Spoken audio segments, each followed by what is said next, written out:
I don't subscribe to anybody on OnlyFans. Thank you for sharing. Yeah. I would have seen it on your bank statement by now. It's all free on Reddit anyway. Don't forget what's true. We all going through. Even though it's not the same trials we running through. Still gotta get through. So here go a helping hand. Regardless of where you stand. Just a simple plan. Let's make it to the end. We can start. Levels are good. How you doing, baby?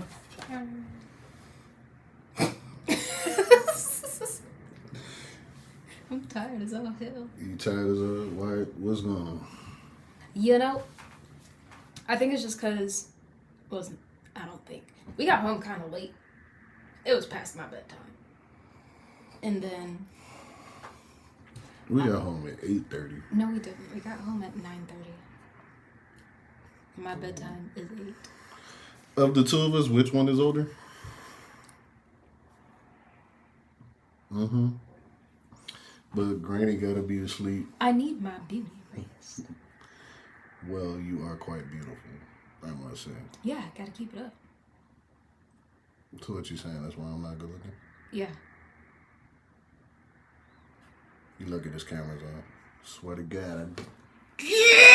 Princess scared. No, and then I was up all night with the Backhouse Blues. How much do you want to share on the fucking internet, man? The Backhouse Blues is crazy. Green apple two-step.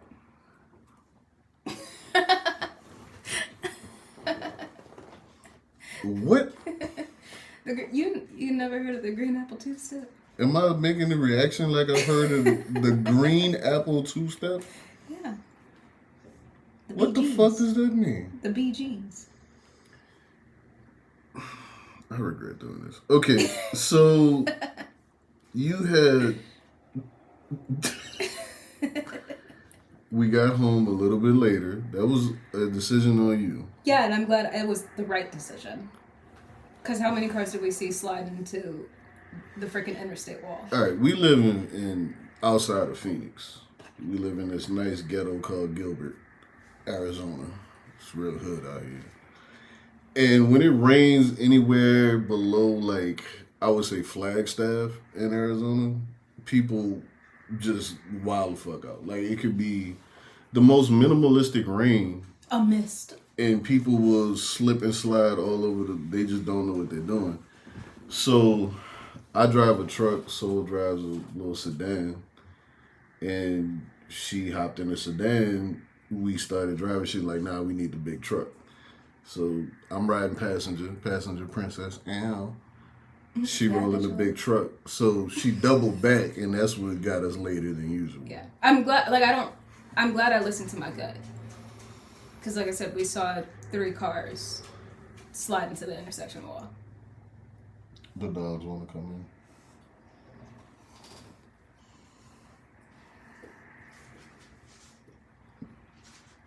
in. She said, never mind. All right.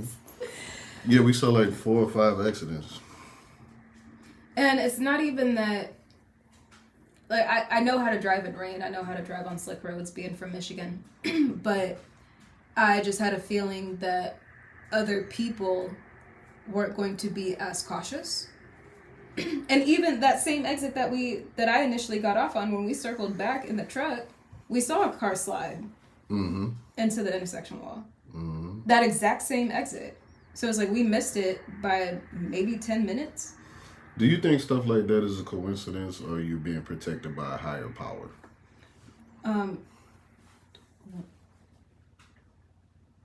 Oh, I thought you meant like people driving crazy. No, I understand what you're saying. Like you said, okay, we're what, 20 minutes out, 15 minutes out, and you were like, I want to double back and go get the truck. Mm-hmm.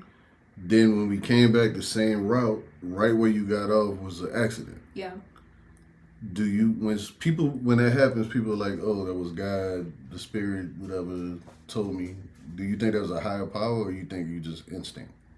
For me, it was nothing but instinct because, again, like I've driven on those types of roads before, being from a small country town in Michigan. So that was just instinct. I knew it was best for us to turn around and go get the truck. Because my little sedan doesn't have 4-wheel drive. Right. And even though I know how to drive in that type of weather, with those types of slick roads, I just knew somebody wasn't. I don't think my truck is 4-wheel drive. Your truck isn't, but your truck is a lot heavier. Yeah. Than my little sedan. It's rear wheel drive. Yeah. Right. All right. It was just a smart decision, pure instinct. So I did want to have a conversation with you to ask your input, like actually just get your thoughts on certain things I hear people talk about. What is wrong with you that you choose a man like me? Fix your face. Okay, well, first off, when you start the question with "what is wrong with you?" Because something's wrong with you to pick a man like me. Okay, so what is wrong with me that I? Well, let me expound. Thank you. I am a very aggressive man, according to the world. I, as you say, what was this? Uber masculine? What was the thing? Masculine and burly. Burly and masculine. Very masculine and burly man. Their words, not mine. But like, I'm considered aggressive and combative and all of these things that society, a part of society at least, is like, stay away from those kind of guys. I have 4 children prior to knowing you. Yeah. I think I made $750 a week when we met. Yeah. It might have been $650. I don't remember exactly the time we met. Wasn't doing good. Got bad teeth, bad hairline, big old belly. Anger issues. Divorced. So why would you still want to, like, you're 11 years younger than me. You're gorgeous. Thank you. So you can do better. Why didn't you do better? Like, even before you got to know who I am, what made you just give me a shot anyway? Because I told you all of that very early. Yeah. Minus the income. Yeah. So that's a loaded question. That's a lot of things that need to be dissected individually. I'm here. So, starting with the children, the income, the teeth, what have you. When I first met you, I just wanted to be your friend. I just wanted to get to know you as a friend. I thought you were really cool. We had that one conversation about Black families and the community, and I just wanted to get to know you. That was that. Neither one of us were looking to explore the relationship any further at that point. Like, we were fine with being friends. So that's that. That's when you told me about, the things that you were insecure about, your children, all of the things. That's for you to deal with. But I'm just your friend. So there's that part. When we started to hang out further and we started to build a friendship, truly, and when I got to know exactly who you were, is the moment I was like, oh, I actually have feelings for this guy. Do you remember what that was? It wasn't like an aha moment. It wasn't like a light bulb moment per se. It was the best way I can explain it is that I was excited to hang out with you. And I tried to figure out what that excitement was coming from. Like, was this excitement just to be with a really good friend? Or was this excitement because I was developing feelings for this guy? And so I kept that to myself for a while because I'm like, I need to figure this out because, again, still in that moment, neither one of us were pursuing that dynamic in a romantic way. And I wanted to be sure that what I was feeling was true and genuine because of where we were at within our own respective lives. So once I knew that, I actually like this guy, is when I don't want to say I started looking at you in a different light, but I started looking at all of the things that you brought and in a different way because this is truly who you are. And if I wanted to pursue this on a romantic level, is this something that I'm going to be okay with long term? Because I don't just go into any type of romantic feeling thinking like, oh, this is just like a one night stand, this is one and done, this is short term, what have you. So I was like, is this something that I'm going to be okay with long term? Yes. Because although those are your insecurities and that's something that you're bringing into this dynamic, that's who you are. And I don't necessarily view that as flaws. Whereas the way when you ask me that question, society views that as flaws. I see that as who you are. And it's allowed me to appreciate who you are in your entirety. So even though you may view certain things about yourself as flaws, or when you ask me the question, like, what am I doing to be with someone as aggressive? That has nothing to do with me. Right. I appreciate who you are. And when people say that you're aggressive, they don't understand hold on, why. Hold on. We're gonna break it down step by step. Okay, go ahead. Do you think I'm aggressive? No. I think you're aggressive with reason. Go ahead. And purpose. I think the aggression that people may see is because they don't understand why. You have an example? Without saying names, of course. Mud pizza. Yeah. So, this is when I lived Midtown, Phoenix. Technically, we lived Midtown. Okay, we sidetracked for a second. When I first met, can I talk? Go ahead. When I first met Soulll, I was living with a friend's aunt. Some people know my story. I was homeless. I went through a whole bunch of things. When I first started getting back on my feet, I had to live in like this temporary housing, and then I got a roommate, which was my friend's aunt, and then I met Soulll, and then I got my own place again, which is in Midtown Phoenix. Was super happy to move in. I'm like, there's a lot of stuff around here. You can just walk to all kind of things. I'm like, this is cool, different kind of life. We can have a whole episode or whatever this is based on all the nonsense that happened over there. But this is just one story. So there was a Mod Pizza literally like, it wasn't even like a block. It's like across the street and like a third of a block up. Yeah. And she likes broccoli on pizza. And Mod Pizza is like one of the, Mod Pizza is one of the only places that has broccoli on pizza and it's close. So boom, in Mod Pizza. Our order was supposed to be ready by the time we got there. So we're supposed to get there, get the pizza, and dip. They didn't start it or something? I don't remember. Yeah, they were super busy. There was a lot of people in there. Maybe like 30 to 40 people. So I'm like, okay, we'll just sit out to the side, do a little couples thing. There was this game that I had on my phone, charades. Mm-hmm. That's when we used to play charades. So we would play charades, like, And so we playing charades, and all of a sudden I hear cussing in the background. And Soull's eyes dart, and I look, and there's some dude just screaming on the cashier. And this is a young cashier. She might have been 17, 18 years old. Yeah, she's young. And it's a grown man who is, what's the PC way to say it? A man who has an addiction issue and is more than likely living on the street. Mm-hmm. A grown man, closer to my age.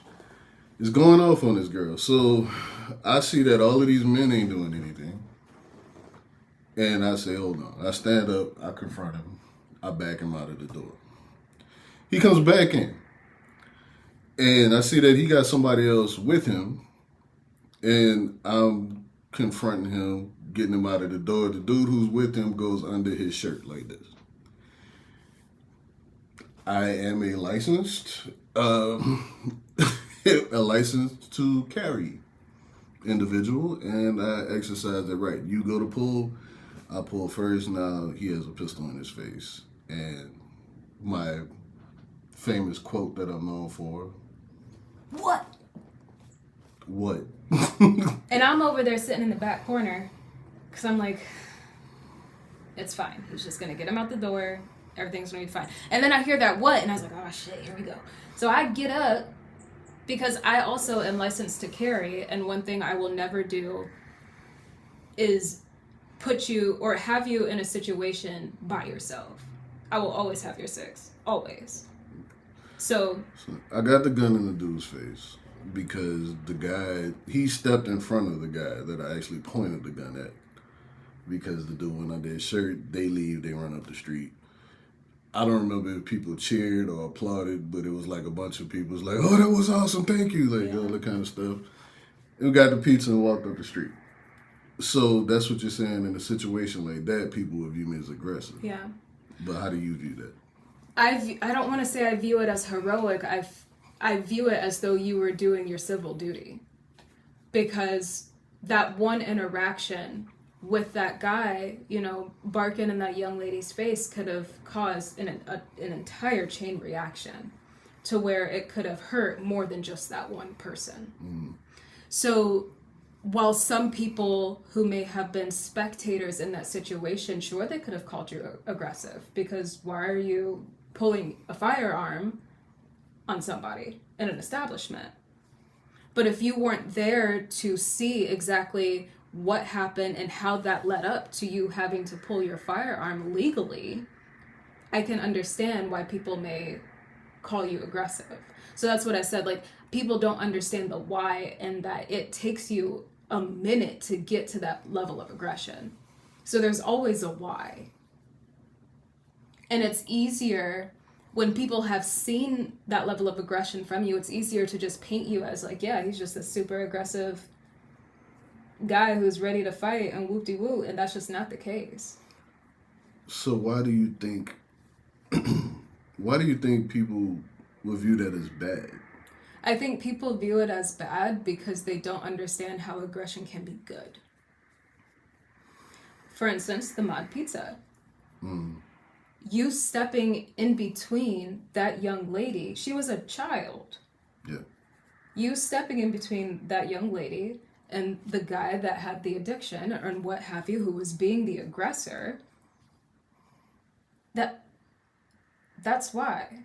I think people just don't understand that not every situation can be remedied with rainbows and daisies. And in order to save the flock, one of the sheep has to go astray, and you were just so happy to be that sheep that needs to go astray. So because you understand why I choose these certain ways to react, you were just okay with it? What do you mean? So aggression is seen as a red flag. Like, personally, I think that there's this picture painted with men, that the men who run toward conflict as opposed to away from it are more likely to hurt a woman behind closed doors. That's personally what I think that people think. That's interesting. But you're saying that you heard a lot of stories about me before we became a thing. Yeah. But that was the first time that you actually saw, okay, he's really gonna step up when those things happen. Mm-hmm. But do you think, that's what I think it is, but why do you think that people think it's bad? Because I gave we weren't the only people in there. I was not the only man in there.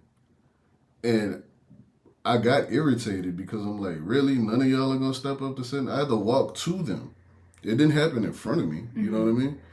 I was like, really? Nobody's... Okay, fine, I'll do it. I think people view aggression as bad because of how we were conditioned to behave in public. For instance, growing up as a kid, you sit, like if you're out at a restaurant with your family, you don't run around the establishment hooting and howling and screaming. You sit down, eat your food, and you be quiet. That's the exact same thing as an adult. You don't go up in there acting a fool. Because what are you doing? Behave. So it's like when people see anything that's not what society may view as being well-mannered and presenting yourself in a way that is deemed okay, people view it as bad, including aggression. Okay. Now, you were able to deal with the aggressive part. Mm-hmm. So then you got... So I'm assuming my teeth didn't bother you at all. No. Which, for what it's worth, a lot of women weren't bothered by my fucking teeth. I know that that's a thing. People are like, I want them to have, like, everybody wants to love and hip-hop girl. Mm-hmm. If you're somebody who's dope, you got a good personality, and you're working towards something, you'd be surprised how many women just like that about you. All the aesthetic stuff can come and go. And then a lot of people with those aesthetic have nothing on the inside. Because, I mean, I never hid it from you. I had no problem getting women. Mm-hmm. No problem. Sure. Like, every woman I wanted, I pursued, and it happened. Mm-hmm. Now, whether they was worthless after that was to be seen. But my teeth never held anybody back. Yeah. People use it as an insult, but that would be people I wasn't interested in anyway, so it didn't really bother me. But what I'm saying, I guess, is you were this way before we met. Mm-hmm. So what made you so open? Just because I was your friend, you were open to overlook all of those things that are deemed red flags? I don't like that word. I don't like the word overlook because I saw it all. Well, not over. Well, yeah, I guess that's what you're saying. So what word would you use? I analyzed it all. You analyzed, assessed, and was like, I'm fine with it. Yeah. And I analyzed it from a logical sense, not just because I figured out my emotions were involved now. Like, logically, is this going to work for me? Removing my feelings out of the way. Removing my attraction to you out of the way. Is this something that I'm going to be okay with? And being honest with myself on if this is okay for me. Mm-hmm. And I think that's what people miss in a lot of these situationships or a lot of these explorations of relationships. They're just so caught up in lust and feelings that they end up getting themselves hurt because they can't figure it out that this isn't what they wanted to begin with. Yeah. I think with us, we didn't have a situationship, just to be clear for people listening. No, we didn't. We were friends. I mean, you say you wanted to be my friend. I wanted to hit. I don't blame you. I don't blame you. I wanted to hit. When we could have went there pretty quickly. Yeah. And decided not to. Correct. For several reasons. Not important to the people. But we didn't, and we just kicked it for a long time. So we actually had like a courtship. You never asked me, was I dating anybody? No. But we just kind of went through a courtship where there was no terms. I never asked you what you were doing when you left my house. I never asked you who you talking to. Yeah. And then one day I was like, okay, want to be a nigga girlfriend? And then you just stuck around. So the last thing, being that you see these young ones, because people might not know, and you might not understand it yourself, you have some sort of passion for the younger generation of women and girls. Yeah. Like, you come off as like, yeah, but this is our home. I see the real deal, just like Yeah. you see the real deal with me. You have a passion for them, so like what. I also know you won't push what you feel. So if a woman came up to you, let's say this brand new fresh woman, somebody like Ayana's age, 21 years old, and was like, I need this, they hit you with that list, right? Mm-hmm. Or they tell you, you knew a guy. Let's go with that. Fuck the list. Let's go with you knew somebody they were talking to. And you like, that's a good little guy. That's a good guy for you. But she gives you a follow-up. Well, you know, he didn't quite make enough money from you. Mm-hmm. At 21 years old, he didn't quite make enough money from me. So I decided to cut it off. What do you say to that young lady? Do you think there's a valid reason at 21? No. And then what do you say to that young lady? No. I don't essentially think that's a valid reason for anyone at any age. Any age? Because the goal... Well, let's go with the 21 first, then we go down to any age. Sure. Let me finish my statement. Because the goal shouldn't be to be dependent on what somebody can do for you. That should never be the goal. Okay.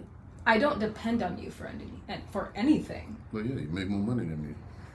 Even when I didn't, I never depended on you for anything. I never asked you for anything. True. I was able to take care of myself as well as you were able to take care of yourself. We never asked each other for anything in a financial aspect. True. So that should never be the goal. That's why I said for anybody at any age, that's fucking crazy. But to somebody 21, I would honestly take a step back and ask, what is it that you're, what exactly are you looking for?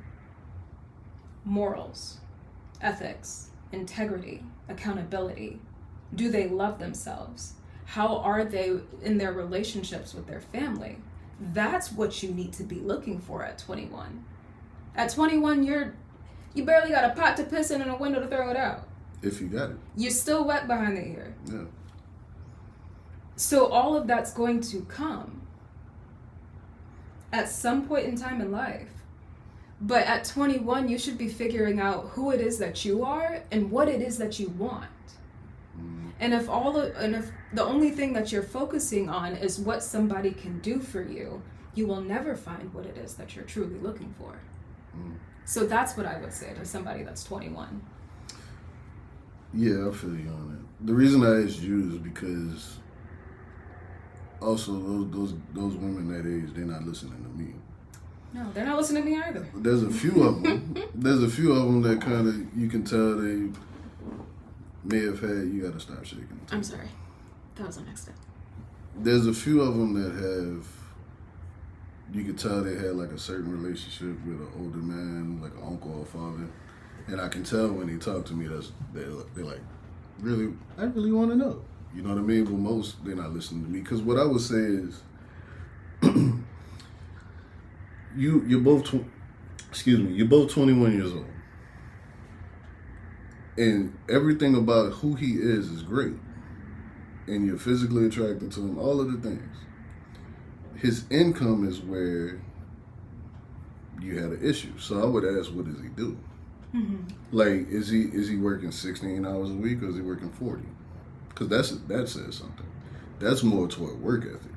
Sure. And I get that. If the person has no work ethic, then... Sure. But I want people to focus on the things that are harder to improve. Because it's more difficult to find somebody that has, what'd you say, morals, integrity, discipline? Morals, integrity, discipline. Listen, man, you don't know nothing about that. I know you be listening. You was trying to act like you wasn't listening during that Kendrick and Drake beef. Kendrick broke it down. That's what he said. Morals, integrity, discipline. He said that. But if you got somebody that has all of that already, that person is definitely going to make more money. Yeah. So that's something so petty because, like, I point that out to people all the time. In the span of our relationship, it was very quickly that I went from $650 to $750 to $1,850 a week. The same guy. Mm-hmm. And it was super quick that happened. And I was tricking.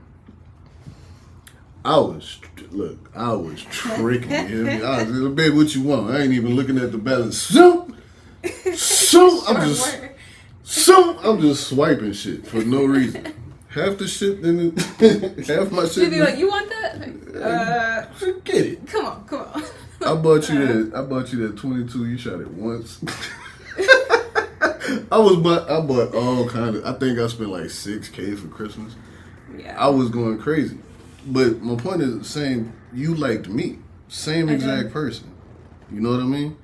And your income is faster and easier to change your income, or for that man to change his income, than it is for him to change his character. Correct. And I think that's why people want all of this stuff, because there's this kind of notion that that's gonna make you happy.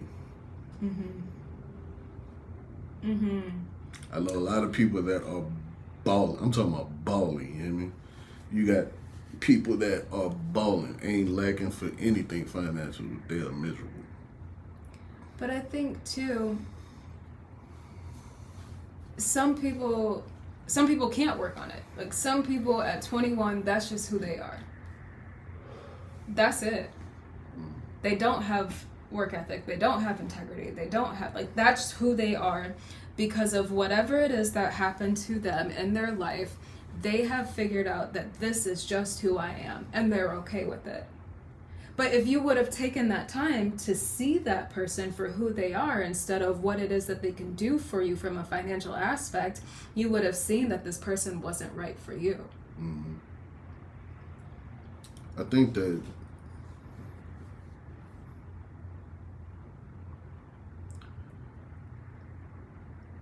I just think that people are chasing some nonsense. And when you chase nonsense, you will find nonsense. And I think that's what's going on with these people, is they're chasing nonsense and finding nonsense. Because, listen, man, let's be real. We're a little older than the people we talking about. Mm-hmm. But okay, I work in a male-dominated industry. Would you agree? Yes. So suffice it to say, I know a lot of men. Yeah. Let's go over this list that people have. Over 6 foot tall. I know a bunch of dudes over 6 feet. Okay? 6 figures a year. I'm trying to think of how many men I know over 6 feet making 6 figures. I know 4 over 6 feet making 6 figures. No kids, all of them dudes is out. Mm-hmm. Every dude I know over 6 foot making 6 figures is out. But let's say they didn't have no kids. Okay, their hairline, one of them's out. It's all this like petty shit. Yeah, it's but trivial. I never hear people say, you know, I want a dude who's honest, who's kind. Somebody who's working on themselves. Somebody has some kind of moral conviction. A dude that has a goal. Like, $100K a year is great, but what, like, where's your goal? Do you have a passion? Because the things that keep us going, really in a relationship, is how you talk to each other. Yeah. How you can be around it. Do I enjoy your company? Because if we lived in Fountain Hills in a $4 million mansion, but didn't have this dynamic, we're not going to be as happy as we are in Gilbert in the size of our home now. Well, we drove Maybachs and all, like, I'm not talking about you, boy. I fuck with you. I'm not talking about you. But that's what I was telling you the other day where, you know, when I was having that conversation with my mom, before she met you, she was like, you must really like this guy. I was like, yeah, I actually really enjoy spending time with him. Why she said that? Huh? Why she said that? Because I don't like being around nobody. Oh, I thought she was banging on my situation. No, like, no, hold on, mama. No. You gonna address something next time. Well, it's because I brought you up a lot because we did a lot. Yeah. And, you know, she would ask, like, how was your weekend? All of the things. I'm like, oh, yeah, I hung out with my friend and we did this, that, and the third. She was like, you spent a lot of time with him. You must really like him. And I truly enjoyed spending time with you, and I still do. And we can just be chilling, you watching the basketball game, and I'm coloring on my iPad. I just enjoy being around you. I enjoy spending time with you. Mm. And a lot of people, they miss out on that quality time because they're searching for something that they don't need to be searching for. So it's like, if you're so focused on what somebody's income is, you're missing out on some beautiful moments that are right in front of you.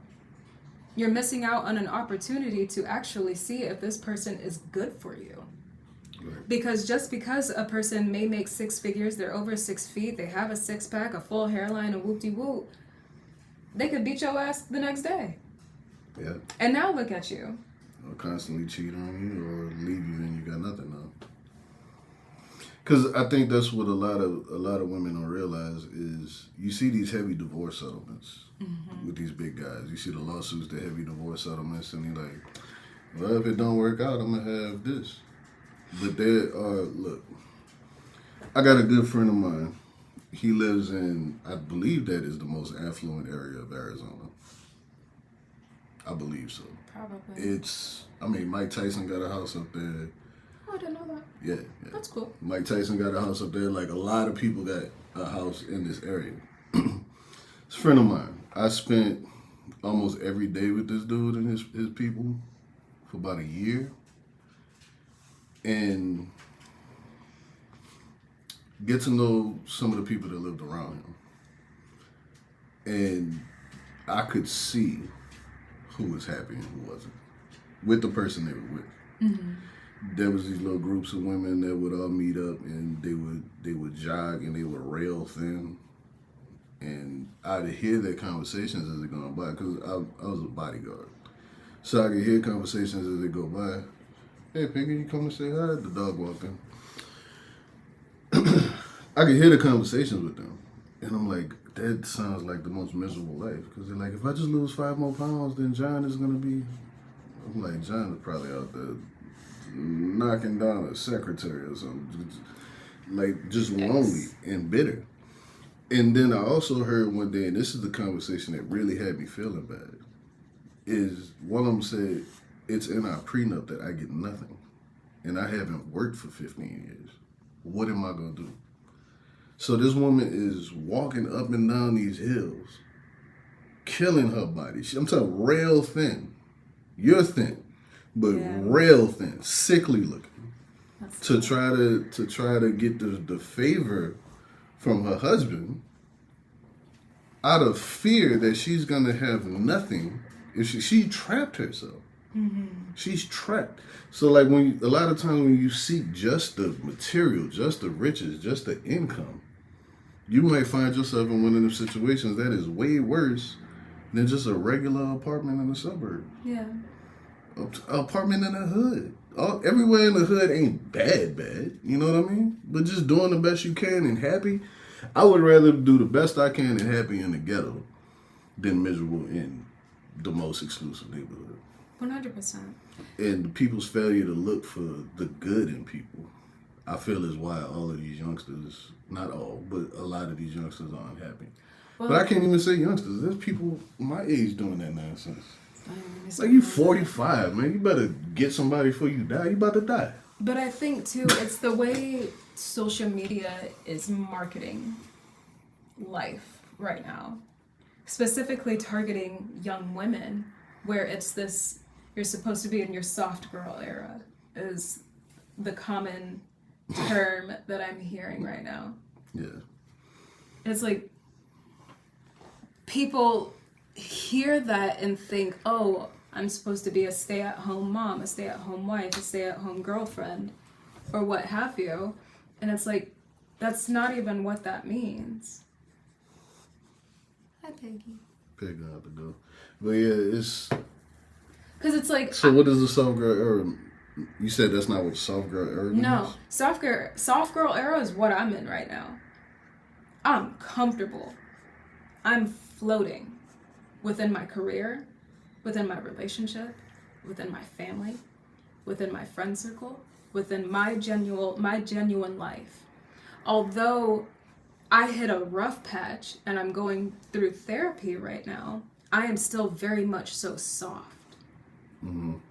I don't have to have this tough armor on me right now. I can be vulnerable. even through this rough patch and going through therapy, I can be soft, I can be malleable, I am able to essentially be reborn into a next chapter in my life. I don't, like I said, I don't have this armor on me right now. That's a soft girl era. Go. A soft girl era is being able to look at my fiance and notice that you cleaned the kitchen the other day while I was asleep. And I woke up and was able to say, dang, thank you for doing that. You bringing me home pizza. Even though I didn't want for dinner, but I eat it. you brought me home pizza. It's being able to just lay on my couch and say, no, I want to lay on my couch today. Mm. So then, with all of that, what do you have for me? What do you mean? I had a question for you. Oh, what do I? You want got me? something for me. I mean, we knocked that. Well, not we. I ain't really say nothing. You, Yeah, but, you knocked yeah, that. You knocked that concept out. But you got something. I do. I'm gonna ask you the same question, but towards young men. What do you mean? As in, young men are seeing these women that want somebody that's 6 foot, makes 6 figures, and all of this other hoopla and nonsense. Mm. What would you say to a young man who may feel intimidated by that ask, or may feel insecure about that ask because that's not them? They're not there. By 21, you're done growing. So it's not like you can just reach 6 foot if you're only 5'7", you know what I mean? Yeah. So what would you say to a young man? Well, I do say a lot. I got more young mentees than you do. Yeah. And I hear it a lot. I don't really hear them talk about the height that much, because all the short dudes I know, they get some. It's just a fact. The short dudes I know, they're not lacking with the company. I just say that. They're not lacking with the company they keep. I just say that. I'm be like, all right. All right. And it's wild because like dudes like 5'8" and why that girl is 6'4". Like what? Hey, get it how you live it. I ain't mad. He go home and be like, hey baby, like up. Not up. But I tell him a lot. I'm like, a woman will show you things early. The same as a man will show a woman some signs early. You can tell. Our first date was walking around the park. I ain't spent a dime on you. No. And we had a great time. So, but if they're intimidated by social media, I tell them, turn your phone off. Well. Like, go walk around. What is it that where have you met all these women before? And the majority of these dudes will say Instagram or some kind of dating app. They'll never say in person. And I'm like, what is it you really want to do that you never do? You never find you have time to do. Like, what is it? And let's say a dude will say something like, he wanted to study something. Just be like, go to Barnes & Noble. Grab a book. And just look. Read a few pages and just scan. What you're going to see in there is other people doing what? Grabbing books and reading them. You find somebody with the same book that is a common interest, and that is something y'all are both doing on your free time. That has nothing to do with whatever social media is talking about. Because, and then I always use us as an example. Take your time. There's no rush on any of this. Mm-hmm. And also, one of the biggest mistakes that young men make is judging all women by the toxicness that they see on social media. That's good. Like, all women don't think like that. Most women don't think like that. Mm-hmm. That most of those messages are so insane. That's why they get that much attention. And then the way the algorithm works is the truth doesn't go to the top every time. Right. The most controversial thing, the most talked about thing, sometimes the funniest thing, whatever is getting the most interaction goes to the top. So I was telling them, like, just take your time to get to know her. Mm-hmm. Wear a condom. Because we're having a lot of unprotected stuff without really knowing these people. Now you got a kid, now you're stuck for life. And listen, young guys, this 18 years she got you nonsense that people talk about, it's more than 18 years. You might have to pay child support for 18 years. Some states, it's up to 21 that they pay child support. I think New York, you pay child support to the kid is 21. Skip that part. Your child is going to have a child. Your baby mama has now become your grandbaby's grandmama. It's a lifetime commitment. Make better decisions. So absorb all of this information from all of the negative women that you would never want to be with. Listen to what, like, hear what they're talking about. And then you will see reflections of that. Another way to really get to know a woman is ask her what women she looks up to. You named a ballerina. What's the poet? We got Audre Lorde. You named Audre Lorde. See, she's smiling because she had to tell me. You named Audre Lorde. You named I don't remember the best from New Orleans. The ballerina. I told you, I thought she went to my school. Yeah. Misty Copeland is popping in my head, but that's not who you're talking about. Misty Copeland. Yeah. You know what I mean? You named all of these women that accomplished these great things. You didn't name a woman who I couldn't see myself getting along with. You know what I mean? I don't want to bang on the woman, but you weren't like Nicki Minaj, Cardi. You know, you wasn't like the trendy women. Right. I also named women that were currently in my life and still in my life. You said your aunt. I don't like saying family names, but you said your aunt. Yeah. And then I met them and beautiful, great people. So I'm like, I understand. And that's another thing too, is like, I don't think you should judge people by their parents because I'm nothing like mine. But you can absolutely see where people are going based on who they look up to. So there's all of these things you can do. And the bottom line is take your time and think with this head, because that head will lead you wrong almost every time. This one got a brain. That one just...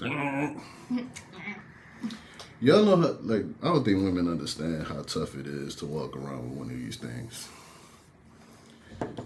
You know how difficult it would be for you if everybody that is ever attracted to you, a part of your body pointed at them? It points at what we want to have sex with. Vroom! Literally. It points at it. So when you trying to be cool and you try to go, I got a girlfriend, and it's just like you turn away and it's, oh shit, there's another one over there. And then Isaiah Washington's famous scene from Love Jones, the blood that gives you an erection comes from your head and your feet. So you're dumb and you can't move. I don't know scientifically if that's right, but I've always believed it to be. It's difficult, but you gotta learn discipline. Morals, integrity, discipline. I ain't saying don't have fun. Y'all have a night, be smart about it. But a lot of these things we do, there's lifelong commitments behind it. You have to carry that person forever. I had that conversation with you yesterday. The kid's mom is a part of my life forever. Mm-hmm. God forbid she passes away tomorrow. She's still a part of my life. That's their mother. Yeah. That's my granddaughter's grandmother. And they gonna have more kids than little fuckers reproduce just like we did. You know what I mean? Yeah. So it's a lifelong thing. If I'd have went back and talked to my younger self, I'm not saying I regret any of my kids or anything, but I definitely would have told myself, slow down. Think more about what you're doing. Make this decision, that decision, this decision, that decision. And one of the biggest flaws, and we can end it here, is the elder opinion isn't as respected as much. Why would you not want the advice of people who have been married for 50 years if you desire to get married one day? That is so silly to me. And people be like, well, grandma was getting cheated on and grandpa had... That was your grandfather, maybe. That wasn't everybody's grandfather. There's always been dudes that cheat. There's always been dudes that hit women. There's always been women that lie about who the father is. But man, just talk to some of these people who have been together for... You know how much they've seen in 50 years? They've dealt with people dying. They've dealt with health.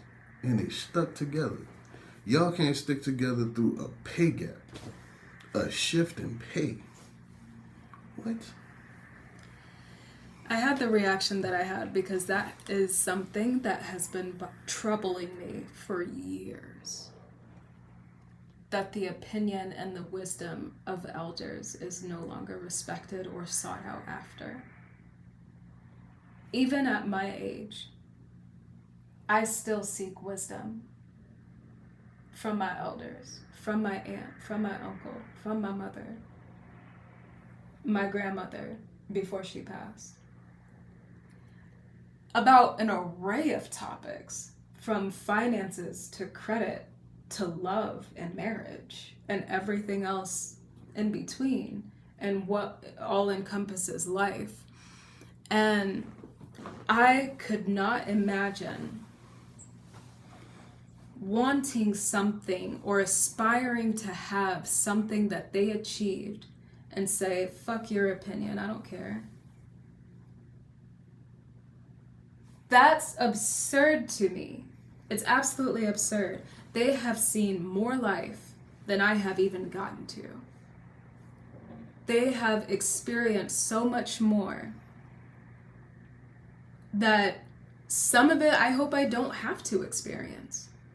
But if I do, I am afforded an opportunity to be able to seek out their wisdom and say, hey, how did you get through this? And their own perspectives of the shared situation. I couldn't imagine looking at them and again saying, I aspire to have what you have, but I don't care how you got it because it's not me. Your situation isn't mine. That's freaking insane. Before you even proposed to me, I sat down with Aunt Nancy and Uncle Earl. And I was just like, how did you make it to 50 years? Uncle Earl, from your perspective, how did you make it? What is it that Auntie did for you when you went through hardships, and vice versa, Auntie? Like, how were you both able to get through these situations that you went through individually, but as a couple? How did you get through it to make it to 50 years? Because something so trivial these days will break people apart. People don't have grit. People don't understand teamwork. Because that's what a marriage is, it's teamwork. People don't people don't want to work towards something of value. And it just blows my mind that the elders that we do have in our own lives, in our community, that wisdom is going to die. It's going to leave when they transition because nobody is asking the questions anymore. Because I don't have to listen to you. The amount of times, and this is something that has bothered me as well, I don't consider myself an elder. I'm not that old. Do I have a lot of wisdom? Yes, I've been through a lot of shit. I've seen a lot of shit. Auntie. Rich auntie vibes. I'm not rich though. But so many young women have told me that I don't have to listen to you. You're right, you don't. Go ahead and go through the struggle. I'm not even saying that my wisdom is of so much value that you have to follow in my footsteps. You just need to listen. And that's one thing that I would share with young women too, is learn how to have discernment. Because even though you may seek out wisdom, maybe that's not applicable for your life. You have to pick apart what's being given to you and apply it. You don't have to take everything at face value. But you have to filter it out. Because somebody may have given you a gem, a nugget, that could have changed your entire life. Mm-hmm. And you missed it because you want to be hard-headed and say, I don't have to listen to you. Wisdom comes from your own experience, from the things that you've seen. So of course, our paths and the way we're going to get to A to B is going to be different. But if along that journey, I gained one piece of advice to give you that could help you in your next step, you should probably listen. Just maybe. Freaking thought. Concept. Just a concept. Enough fucking said. Shout out to you. This is why I chose you. I wasn't sure at first. Yeah. I'm not sure I'm gonna be a good husband. But this is why I chose you. Again, if the relationship fails, probably gonna be my fault. Hopefully we'll blow up by then. That way, like, the internet will be excited about our breakup, and then that'll make you a star. So my potential mess ups would make you wealthy and happy. And all these little OnlyFans girls is gonna be flocking right to your DMs. They already do. I absolutely believe it, actually. Yeah. I don't subscribe to anybody on OnlyFans. Thank you for sharing. Yeah. I would have seen it on your bank statement by now. It's all free on Reddit anyway.